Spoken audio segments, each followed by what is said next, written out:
Talmidim and Talmidot.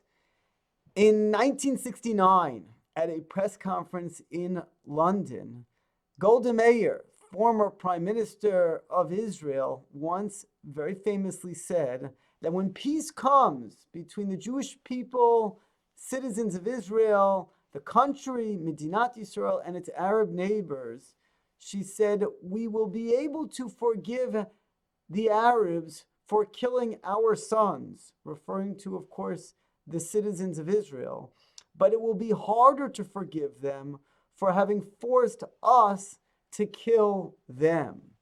It's a startling comment that Golda Meir said, and what she meant by it was that there was an incredible impact that the world that Israel occupies has on its psychology, on the way the country is built, and how it develops. And ultimately, she also meant that it has an incredible impact on each individual who is a soldier and who has to fight and perhaps defend themselves and sometimes in the process kill.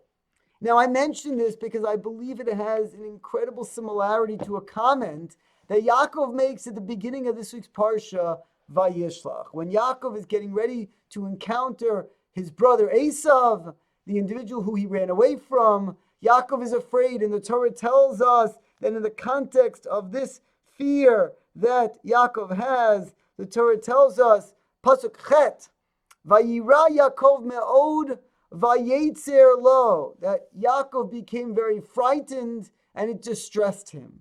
Now Rashi says, what does it mean that he became frightened and it distressed him? Why the double language? Why the comment that seems to be almost superfluous? The extra words. Rashi writes, what does it mean? Vayira me'od, vayira shema yahareg. What is he concerned about? He's worried that he's going to be killed. Yeh hareg, that he, Yaakov, will be killed. But what does it mean? Vayetzer lo. What is he distressed about? What is he truly bothered by? Im yaharog hu et acherim. He's truly bothered. He's truly distressed by the fear that he may come to kill others. What a startling comment. Yaakov's getting ready to meet his brother. Yaakov's getting ready to engage his brother. He has to defend himself. He splits his camp into different groups. He's afraid he's going to be killed. Okay, that makes sense. That's a given. But he's afraid, he's distressed, he's bothered, he's troubled, he's pained by the reality that ultimately he may have to kill others. That is incredible. And I think it sends a very, very powerful message to all of us, which is lahavdil. Hopefully we're not talking on such terms of murder or potential self-defense, even in the context of something that's perfectly justified. But we're all confronted at times with situations where we're 100% correct. We're doing everything we're supposed to be doing, but it still has an impact on us.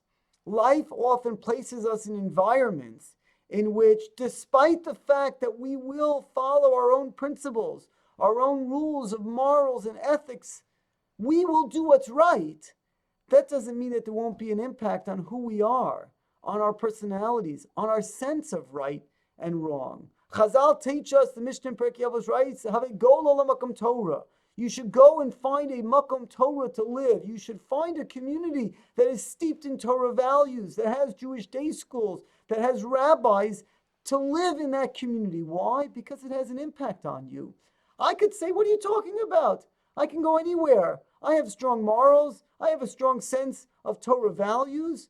I will stand behind what I believe in. That may be true, but ultimately over time it will chip away. Ultimately over time it will impact on who you are and who you become.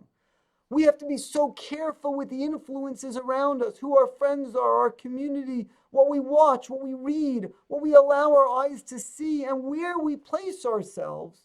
Because whether we realize it or not, we like to think that we are arbiters of those influences and we can create a barrier and we can ensure that nothing permeates our inner beings if we don't want it to. But it happens, whether we like it or not.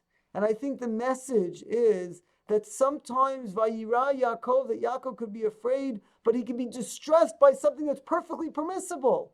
And Golda Meir's comments that in the end of the day, we're impacted by our actions even if they're perfectly justifiably correct in every single way. And it means, therefore, that we all have to be so careful with everything we do, because it has a lifelong impact on who we become, and whether or not who we become is someone we are ultimately proud of. It takes every decision we make, it heightens its level of importance, and it helps us to realize that every decision, no matter how small, has an impact on our overall being.